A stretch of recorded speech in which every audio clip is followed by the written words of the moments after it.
Retour sur le plateau Equinoxoir, deuxième partie, c'est le temps du débrief, toujours en compagnie de nos 4 invités. Je vais commencer par lire ce bout de passage qui sûrement intéresse les enseignants. Vous avez dit qu'on n'a pas fixé le cap. Je crois que le ministre de la Communication dit exactement ceci dans son communiqué. Le gouvernement a décidé dès le mois de mars 2022, et ce jusqu'à la fin de cet exercice budgétaire, d'apurer le règlement de la dette due au non-paiement des indemnités de non-logement aux 5289 personnels du ministère des enseignements secondaires, ainsi que celles liées à l'intégration partielle des 20 449 personnels de ce même département ministériel, pris en charge aux 2/3 pour un montant total de 17 600 millions de francs CFA, soit 1 759 millions par mois. S'agissant des rappels introduits par la mise en œuvre de ces deux mesures, le gouvernement se propose de payer au courant de l'année en cours et dès le mois de mai 28 milliards de francs CFA. Le reliquat, soit 31 900 millions de francs CFA, sera payé au courant de l'année 2023. Anissé Noir. Oui, comme je vous ai dit. On commence ce mois-ci et il dit au courant de l'année. C'est pour dire que jusqu'en 2023, les problèmes seront résolus? Non, le problème sera résolu? Je pense qu'en fait, on n'a pas la même compréhension du texte. Comme je vous ai dit, les enseignants restent sur leur faim. Vous avez vu, on est là pratiquement, lorsqu'on somme les deux montants dont le MINCOM parle. On est loin de 181 milliards. On est à 31 milliards pratiquement. Et on se rend compte que là, on est à 1/6 de ce qu'on revendique. On est à 180 milliards, 181 milliards. Et s'il faut apurer 31 milliards, vous voyez qu'on est à 1/6. Voyez-vous, vous savez pourquoi le mouvement OTS connaît une adhésion populaire? Parce qu'en fait, les enseignants, tous les enseignants, toute la corporation se retrouvent dans les problèmes. Les 6 revendications. Voilà. Alors que lorsque le SIEC entre en grève en 2017, il y avait les enseignants qui faisaient cours dans les établissements. Parce que lorsque les revendications principales du SIEC, c'était la prise en solde et les compléments de salaire. C'est que ça les revendications principales. C'est vrai qu'il y avait les revendications accessoires. Maintenant, aujourd'hui, les revendications que nous posons, voyez-vous, il y a des gens qui sont à 5, 6, 7 avancements. Il y a des chefs d'établissement qui nous ont appelés pour nous dire non, nous sommes solidaires à vos revendications parce que nous-mêmes nous sommes aux portes de la retraite et on ne sait pas à quelle sauce nous serons mangés quand nous serons à la retraite. Pourquoi le gouvernement ne peut pas prendre les initiatives de telle manière que quand on a un fonctionnaire, fut-il enseignant, lorsqu'il va en retraite, qu'il ait tout de suite comment on appelle ça, son indemnité de retraite. Pourquoi cela? Vous voyez donc que lorsqu'on parle de tout ce qu'on parle là, lorsque le MINCOM parle de ces sommes débloquées là, vous voyez qu'on est principalement sur les compléments de salaire et les prises en charge rapide, ce qu'on appelle les 2/3. Et ici, les avancements ne sont pas énumérés. Ceux qui grèvent pour les avancements, qu'est-ce qu'ils font? C'est ça le problème. Pendant que moi qui suis par exemple sur 2/3, on me paye mon complément de salaire. Celui qui grève pour ses avancements, qu'est-ce qu'il fait? C'est ça le problème. Et nous en OTS, nous disons, nous sommes tous solidaires et nous voulons que les problèmes soient résolus de manière globale. Il ne s'agit pas de résoudre les problèmes d'une certaine proportion et de laisser les autres dans la misère. C'est d'autant plus que Serge Alain, lorsque vous voyez que ces problèmes-là sont résolus. Enfin, pour que le problème trouve solution, pour que les enseignants ne se plaignent plus, il faut qu'il y ait un déblocage de 180 milliards. Vous savez pourquoi? Parce qu'en fait, l'an prochain, il y aura des enseignants. L'année prochaine, il y aura des enseignants qui auront des avancements. Et ce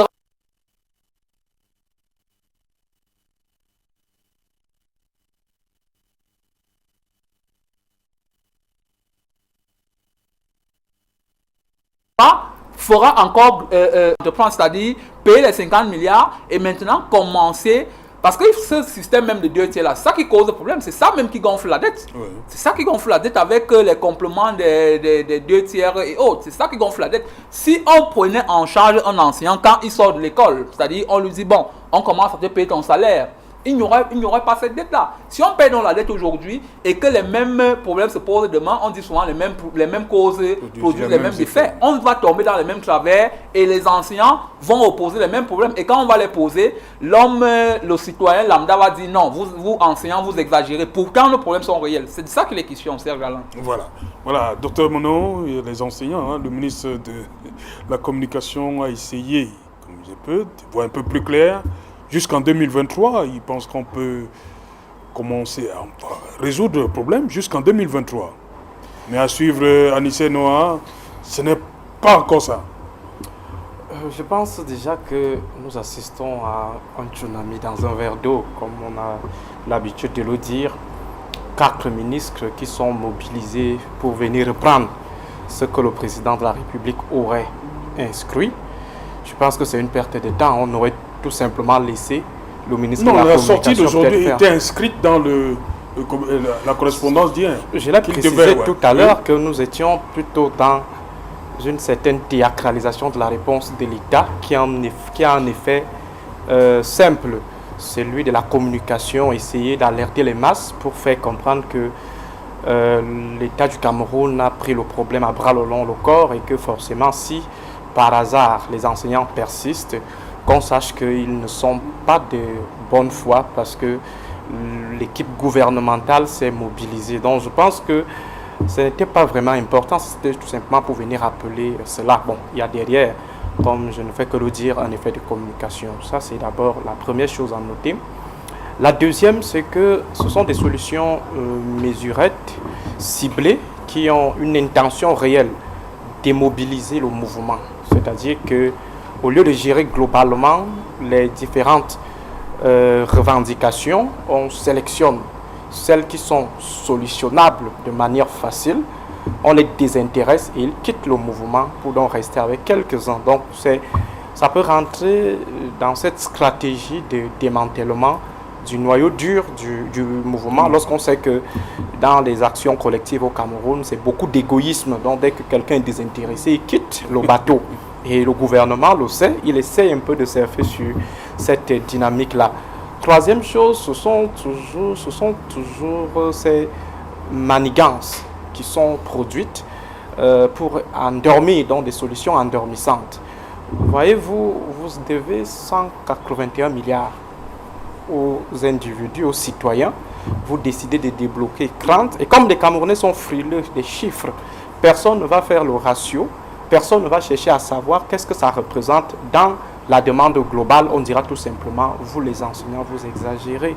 Comment est-ce qu'on débloque les sous et vous continuez toujours à manifester? Donc, je me dis, le gouvernement semble ne pas mesurer, ne pas prendre en considération l'ampleur de la situation et les effets induits de cette situation au cas où elle dégénère. Nous avons affaire à l'une des plus grosses corporations au Cameroun, donc au plus grand corps, j'allais me dire le plus grand corps de métier au regard des budgets alloués aux différents ministères. Il me semble que le ministère de l'enseignement secondaire bénéficie généralement d'une enveloppe assez costaud. Ça signifie qu'il y a une masse qui est accrochée à ce ministère. Donc si par hasard on arrive à une situation d'implosion totale, ce sera les parents qui seront impliqués, ce sera les élèves qui seront impliqués, ce sera les enseignants eux-mêmes qui seront impliqués. Cela peut paralyser davantage le fonctionnement de l'État. Et les hautes instructions du président de la République, il faut encore les questionner. Est-ce que ce sont des hautes instructions qui, juste d'une certaine paternité présidentielle assumée, ou alors ce sont plutôt des saupoudrages qui sont formulés comme ça par ceux qui ne veulent pas rendre compte au chef de l'État, qui ont peur que le chef de l'État leur demande pourquoi vous avez laissé la situation rentrer dans une déflagration totale. Donc il y a ce doute autour de la paternité de cette instruction présidentielle. D'ailleurs, j'ai lu un communiqué quelque part où les enseignants insistaient sur le fait que le ministre Ngongo a effectivement dit au président de la République ce qui se passe. Ça signifie qu'ils doutent. Ils ne sont pas sûrs qu'il a dit cela au chef de l'État. Peut-être il y a eu une prise de responsabilité autonome, souveraine, déconnectée de la parole présidentielle. Il faut que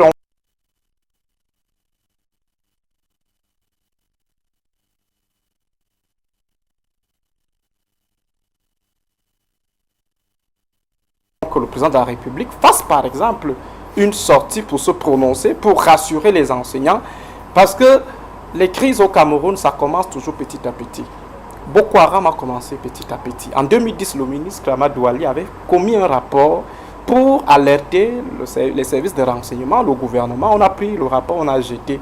On a attendu 2013 les premières exactions pour commencer. Même comme ça, on était toujours dans la situation de relativisation de la situation. En fin de compte, on s'est retrouvé avec plus de 4 000, 5 000 morts dans cette situation. La crise anglophone, c'est pratiquement la même chose. Aujourd'hui, nous avons un problème qui peut être géré.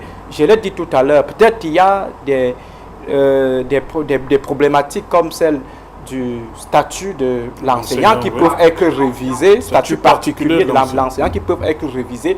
Mais il y a des choses sur lesquelles il ne devrait plus y avoir de débat. On devrait tout simplement débloquer les sous.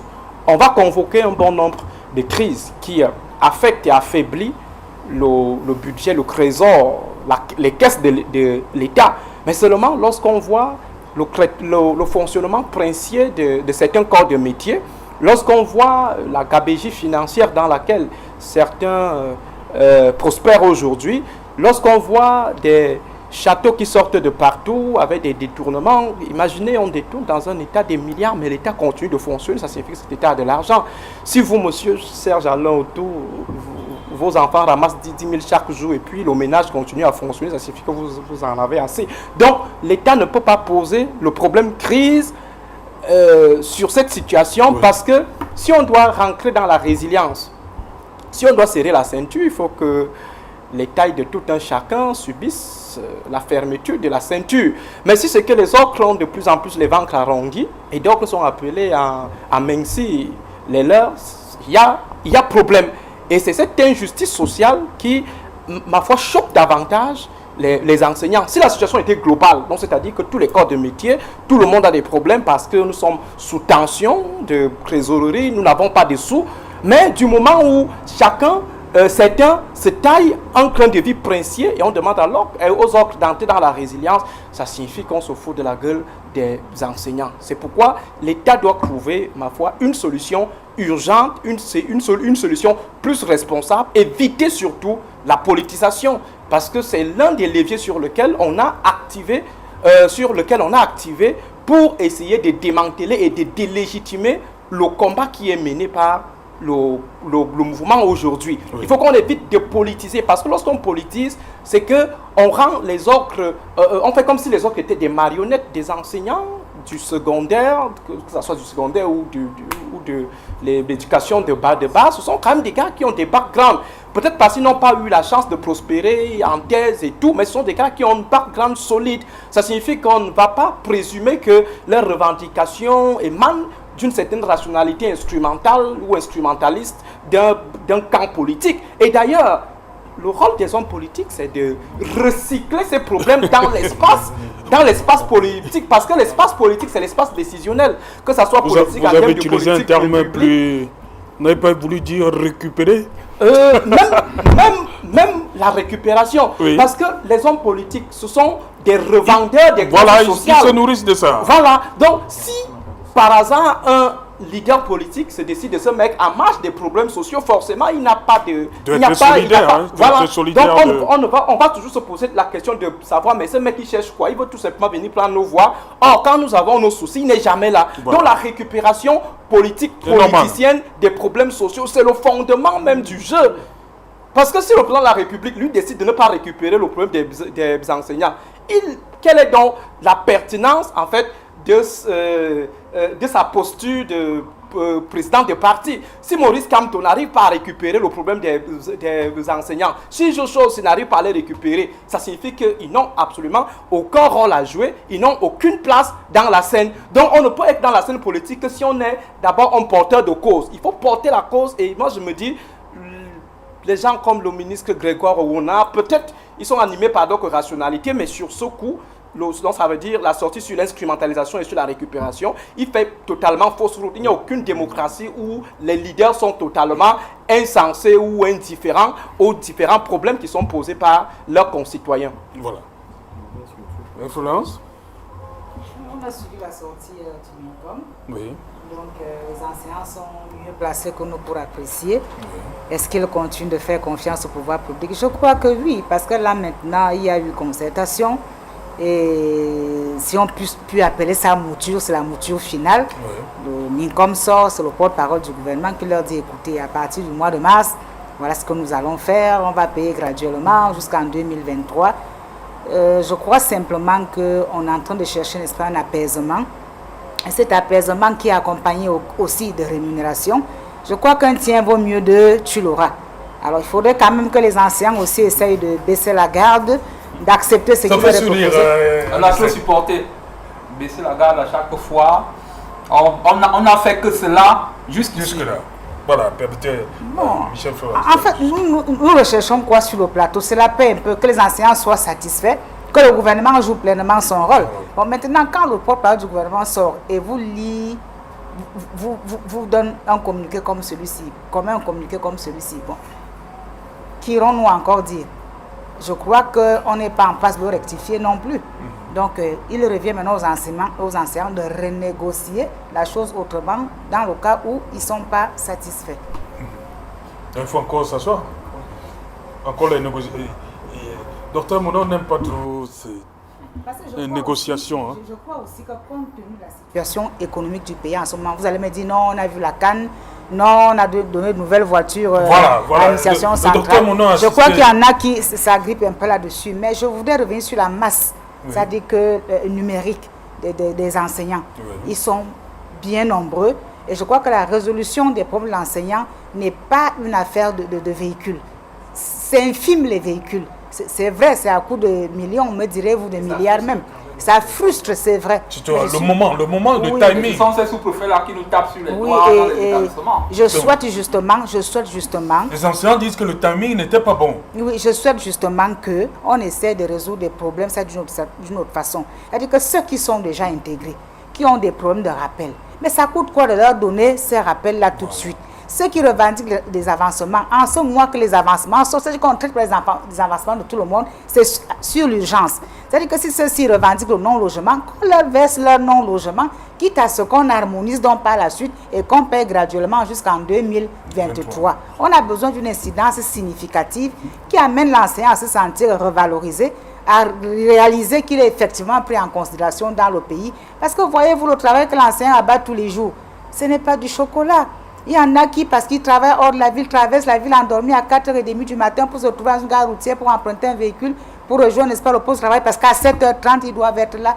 Et il n'y a pas encore qui fasse à dire que les choux gras de la presse des médias comme l'enseignant. Il suffit qu'il soit absent 1-2 jours, il y a un communiqué qu'on pond. Tel est appelé de toute urgence, oui. Sinon les mesures tant seront prises. Alors aussi, quand il faille rémunérer, faites-le efficacement dans l'urgence sans avoir à lui demander d'attendre aussi. Permettez donc. Oui, allez-y. J'allais dire que l'éducation est un investissement. C'est même le plus fondamental des investissements. Et nous avons vu que lorsqu'il s'agit d'atteindre des objectifs électoralistes dans ce pays, on développe l'ingéniosité la plus inattendue pour nous mettre en place un montage. Vous vous souvenez des ordinateurs de 2017 à la veille des élections présidentielles? On est allé s'endetter et même pour nous prendre les gadgets qui sont venus à la fois, parce que tout ça venait de la Chine, pour les élections présidentielles, pour le candidat qui avait la force de l'expérience. Et précisément, on nous a fait comprendre qu'un seul ordinateur avait coûté 300 000 francs et qu'on a fait venir 500 000 ordinateurs. Je crois que nous sommes là dans l'ordre de 150 milliards de francs. Non, ça s'est fait très vite. Alors, quand on questionne même l'investissement de ces ordinateurs, je suis désolé, moi, j'évalue et je me rends compte qu'on n'avait pas besoin de ces ordinateurs. Parce qu'aujourd'hui, même sur Facebook, on les vend à 30 000 francs, ça se gâte vite. ça, je ne sais pas, ce n'est même pas des ordinateurs, c'est des jouets.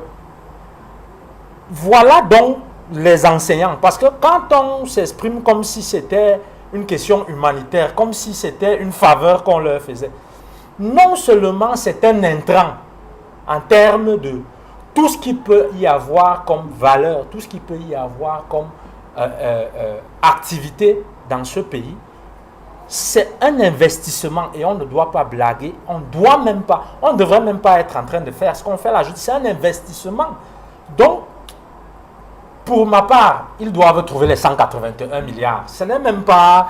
Ils doivent les trouver comme ils avaient trouvé une astuce pour avoir les ordinateurs à l'époque. Ils doivent trouver les 181 milliards. Ce sont des autorités gouvernementales. Il semble que pendant la période de Covid, c'était même... Le FMI dit qu'il avait aussi donné 180 milliards dans ce pays. Très vite, on ne sait pas comment ça s'est passé. Maintenant, il faut qu'il mobilise 181 milliards pour la question. Et puis, je voulais dire que ça me donne l'occasion, parce que heureusement, le docteur Aristide Monod s'est rattrapé.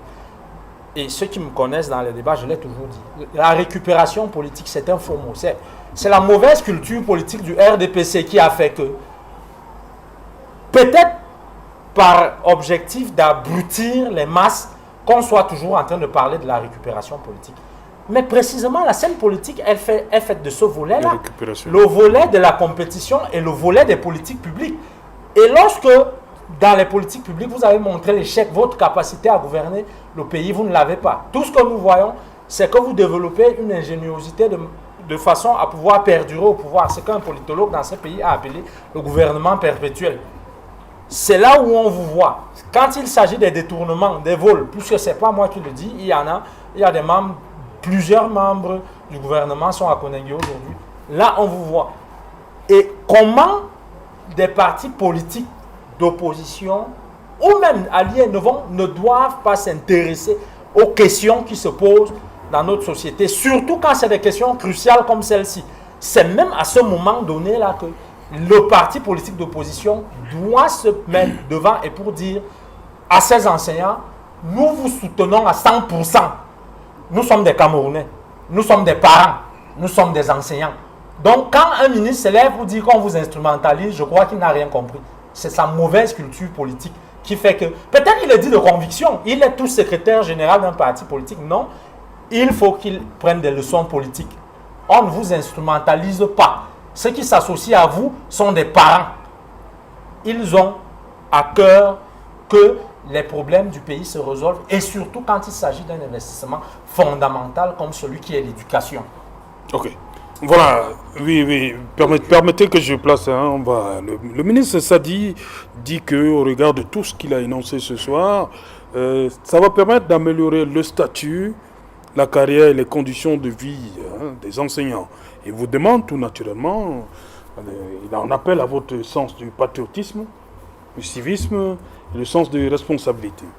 Je vais vous dire, je vais vous révéler quelque chose. Un contemporain disait, si vous trouvez que l'éducation coûte cher, alors essayez l'ignorance. Oui. Alors, je vais vous dire une chose. Lorsqu'on parle de 31 milliards, la part, le budget de 2022, la part allouée à l'éducation, aux enseignants, est de 30 milliards. Ça veut dire que, hormis les hautes instructions, c'est-à-dire que ce problème pouvait être résolu, on pouvait prendre ces 30 milliards qui sont alloués aux enseignants et les donner tout de suite sans que le SGPR ait levé le petit doigt. C'est de ça qu'il est question. Ça, il faut le dire. Maintenant, à côté, quand vous me demandez si le MINCOM dit que les problèmes des enseignants seront résolus, la carrière des enseignants, non, mais Serge Alain, il ne faudrait pas qu'on fasse de la démagogie. Il y a des problèmes structurels, Serge Alain. Madame le ministère qui a cette concertation-là, pourquoi il n'a pas dit au MINCOM qu'il y a des enseignants qui sont dans les brousses, qui font 15 ans, 20 ans. Il y a des enseignants qui sont au Nord, qui sont à 20 ans de service, Serge Alain. Vous pensez vraiment que vous-même vous connaissez le Grand Nord, vous connaissez les conditions dans lesquelles ces fonctionnaires qui sont là-bas vivent. Lorsque vous laissez un enseignant pendant 20 ans dans le Grand Nord sans qu'ils soient redéployés, alors que d'autres enseignants ont ce qu'on appelle le titre foncier à Yaoundé pour n'enseigner que, c'est-à-dire ils passent du lycée de Ngouaïkele pour, je sais pas moi, le lycée Leclerc, et il est balancé comme ça dans Yaoundé, sans sortir même de Yaoundé. Alors qu'un autre n'a pas, ils ont été formés tous à l'école normale, il est dans le Grand Nord, il n'a pas d'énergie, c'est-à-dire il travaille sous des conditions extrêmement difficiles. Il est à l'Est, Serge Alain. Est-ce que vous pensez vraiment que cet enseignant-là, est-ce que, comme on dit généralement au quartier, comme les chrétiens disent souvent, est-ce que c'est lui qui a tué Jésus, Serge Alain, pour être au Nord pendant 20 ans, alors que son collègue ou alors son camarade de l'école normale est à Yaoundé pendant 20 ans, Serge Alain? Est-ce que vous pensez que dans ce cas-là, un enseignant peut se sentir fier d'être enseignant? La carrière des enseignants, les enseignants font 2 ans, 4 ans, 6 ans, sans avancement. Et lorsque ces avancements-là sont signés, vous les avez en pile. Quand vous arrivez au MINFI, on va vous demander 30% pour que vous ayez ces avancements-là. C'est le fonctionnaire qui vous les demande. À côté de cela, il y a les impôts. Il y a une batterie d'impôts qui vous permet, qui vous asphyxie. C'est-à-dire, vous sortez de là, si vous avez par exemple 3 millions, vous ressortez de là peut-être avec au plus 2 millions. Aucune communication officielle n'est faite là-dessus pour dire que non. Voici comment votre argent a été calculé. C'est-à-dire, on vous donne ça de manière aléatoire. Anis Senoa, une minute. Depuis la sortie du SGPR et cette, on va dire, développement, hein, c'est-à-dire que le MINCOM a apporté un ensemble d'autres informations pour permettre aux gens de mieux comprendre la sortie. Est-ce que vous n'avez pas l'impression qu'on esquive votre point numéro 1, qui est l'application du statut particulier de l'enseignant? Tout tourne depuis autour de l'argent. Vous êtes satisfait? Merci. Pourtant, c'est le point numéro 1. Merci de me le rappeler. C'est par ordre de priorité, tel que vous l'avez énuméré. C'est d'abord ça. C'est d'abord cela, puisque... C'est ça qui est le plus important, d'abord. En termes d'ordre de priorité. Peut-être pas le plus important, mais en fait, c'est un des problèmes majeurs, Serge Alain. Voyez-vous, ce statut-là a été signé depuis 2000. Mais pourquoi il n'est pas mis en application? Et il est même devenu caduc jusque-là. C'est-à-dire, au sein de OTS... Il faudrait s'asseoir encore. Au sein de OTS, nous travaillons pour améliorer ce statut-là et le proposer au gouvernement. Voici, nous avons commis une lettre ouverte que nous allons envoyer au président de la République dans les heures qui suivent. Voici ce que nous réclamons. Dans les heures qui suivent, puisqu'on attendait la communication du gouvernement.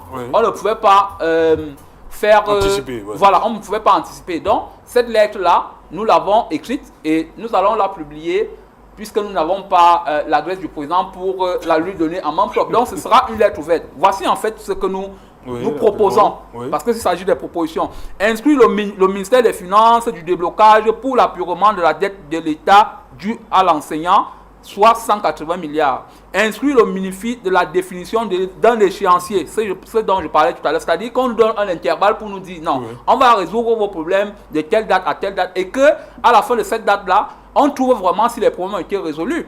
Convoquer en urgence les états généraux de l'éducation nationale.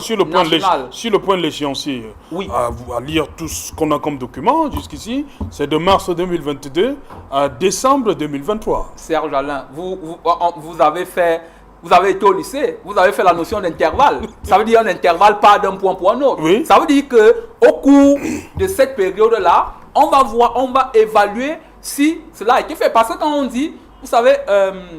les politiciens comme M. Djou aiment utiliser les mots dans un futur proche. C'est-à-dire ces mots-là n'avantagent pas celui qui est dans l'attente, celui qui est dans l'agonie. C'est de ça qu'il est question. Lorsque vous dites progressivement là, c'est jusqu'à quand? C'est jusqu'à quand? Est-ce que nous allons rentrer dans les salles de classe et tomber dans les mêmes travers qu'en 2017? C'est de ça qu'il est question. C'est de ça qu'il est question, Serge Alain. Et j'étais en train de dire tout à l'heure que nous sommes en train de réviser le statut particulier de l'enseignant parce qu'il est déjà caduc, bien qu'il ne soit pas mis en application. Et nous avons donc demandé de convoquer en urgence les états généraux de l'enseignement que certains ont appelé le Forum national de l'éducation. Parce que dans ces états généraux de la communication-là, nous allons mettre le problème... Dans ces états généraux de l'éducation. Merci. Parce que nous sommes à la télévision, donc je pense à la communication. Dans ces états généraux de l'éducation, nous allons mettre nos problèmes sur la table et présenter au gouvernement. Quitte à ce que le gouvernement nous dise non, nous ne pouvons pas retenir ceci, nous retenons ceci. Et maintenant, publier une date pour la négociation du statut particulier de l'enseignant que nous sommes en train de réviser parce qu'il est en révision. Et nous allons proposer au gouvernement ce statut qu'on aura révisé. mettre en application les résolutions des états généraux de l'éducation qui seront convoqués. C'est en fait ce que stipule la lettre que nous allons envoyer, une lettre ouverte que nous allons envoyer au président de la République. Parce que nous avons l'impression que nos problèmes ne lui sont pas bien expliqués. C'est de ça que les questions servent là. Ok, merci. Alors on va sortir de l'émission. Marie-Florence Dikome, 30 secondes. Un message à l'endroit des pouvoirs publics d'abord. Il y a une petite avancée du côté des pouvoirs publics. Parce que vous voyez, ils auraient pu rester muets, ils auraient pu ne rien dire, qu'on serait toujours dans 1001 supputations. Mais au moins, on a le SIGPR sur haute instruction qui a commis, n'est-ce pas, un communiqué. Nous avons maintenant le porte-parole du gouvernement, le ministre de la Communication également, qui nous fait part, n'est-ce pas, du point de vue du gouvernement. Ça amène maintenant les enseignants eux-mêmes à évaluer à quel niveau ils se trouvent. Est-ce qu'ils sont d'accord, n'est-ce pas, avec les différentes concertations ou non. Et nous avons maintenant là, un membre même très éclairé du collectif de l'OTS qui est en train de nous dire qu'eux, ils ont d'autres points. Et lorsqu'il les lit, j'ai comme l'impression que c'est un peu antinomique à ce que le gouvernement a eu à donner. Donc c'est pourquoi ils disaient tantôt qu'ils ont encore le temps de rencontrer le gouvernement qui a déjà appris à les recevoir et qui reste à leur écoute, histoire, n'est-ce pas, davantage affiner et arrondir les bouts pour qu'ensemble, on trouve satisfaction. Nous avons besoin, en fait, nous les Camerounais, nous avons besoin d'un retour à la normale de nos enfants dans les salles de classe. Au-delà des salles de classe, nous voulons que ceux qui encadrent nos enfants le fassent effectivement. L'effectivité ne peut venir que s'ils sont déjà satisfaits, s'ils sont à l'aise dans leur profession. C'est encore des métiers à respecter. Redonnons aux enseignants, n'est-ce pas, leur lettre de noblesse. Docteur Dou, j'apprécie que Mme Dikome envoie le message à ses camarades parce que c'est ce qu'elle est en train de faire. Elle est en train de leur rappeler qu'il s'agit de l'éducation et que les enseignants ont besoin d'être satisfaits comme eux. Et parce considérés comme eux, parce que tout le monde aime ces honneurs-là. Quand on dit monsieur le ministre, même si c'est 20 ans, vous êtes ministre, cessez de dire qu'ils sont instrumentalisés. Et nous pouvons vous garantir, pour nous qui sommes de l'opposition, c'est notre rôle. Nous allons vous accompagner. Et puis qu'on ne vous dise pas que ce n'est pas partisan, au-delà même, c'est votre mouvement est même transpartisan. Ça veut dire qu'il nous concerne tous. Nous allons vous accompagner autant que possible. Bon, peut-être comme ils ont pris l'habitude de nous tabasser et de nous envoyer, s'ils avaient eu l'occasion de le faire avec vous, ils l'auraient fait. Mais c'est parce que vous agissez comme, je sais, ils ne peuvent pas, ils ne savent pas comment ils peuvent le faire. Parce que s'il y avait eu cette possibilité déjà d'envoyer les bulldogs là qu'on connaît en tenue, même sans respecter les franchises scolaires, parce que nous avons vu des gendarmes entrer au sein des établissements, sans savoir qu'il existait des franchises. Qui est venu dire aux enseignants d'aller manifester hors de l'établissement. Voilà. Or, il existe des franchises scolaires où vous ne pouvez pas entrer à l'intérieur d'un établissement pour aller menacer des enseignants. Donc, tenez bon, revendiquez, et je ne pense pas qu'il y a eu un avancement. Non, il y a eu une réaction. Parce que quand on dit qu'il y a eu un petit avancement, il y a une réaction. Tenez bon. Merci. Voilà, docteur Mouno, sortez 30 secondes. Qu'est-ce que vous conseillez? Le ministre de la Communication demande de faire preuve de patriotisme. Vous aimez ce mot, hein? Les ultra-patriotes. Voilà.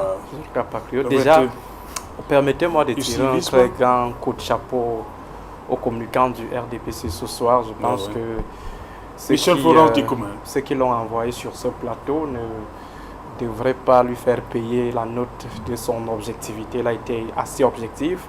De mémoire de consultants, de participants permanents au débat, c'est la première fois que je rencontre vraiment un communicant qui reste droit et qui va au-delà de l'écharpe du parti pour faire prévaloir son humanisme, son objectivité, sa citoyenneté aussi.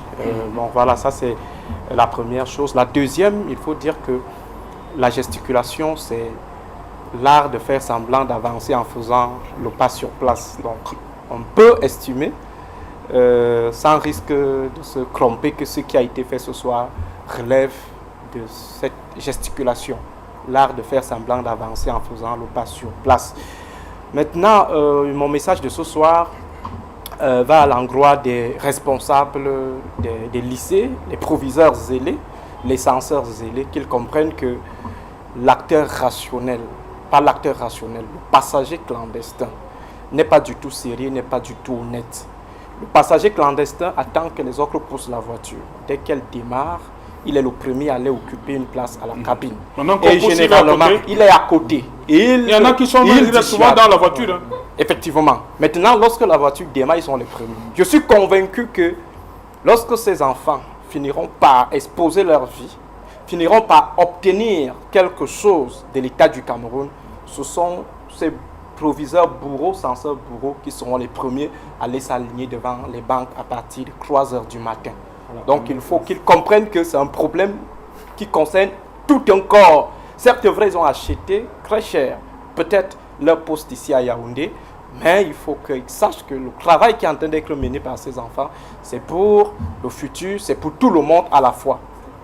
Ok, voilà, attention, rapidement, je sors avec vous. Je fais bien les propos de Dr Mounou en félicitant Mme Dikoumé qui a vraiment été claire sur ce plateau. Vous voyez, on en trouve difficilement les militants du RDPC qui sont aussi, c'est-à-dire qui posent aussi clairement des problèmes. C'est vrai que dans notre corps de métier, il y a des militants du RDPC, il y a les militants du MRC, il y a les militants du PCRN. Donc, Mme Dikoumé est à féliciter parce qu'elle n'a pas fait de l'esbouffe sur ce plateau. Maintenant, Serge Alain, je voulais aller un peu plus loin pour dire ceci, pour dire que, en fait, nos réclamations sont les réclamations de toute la corporation.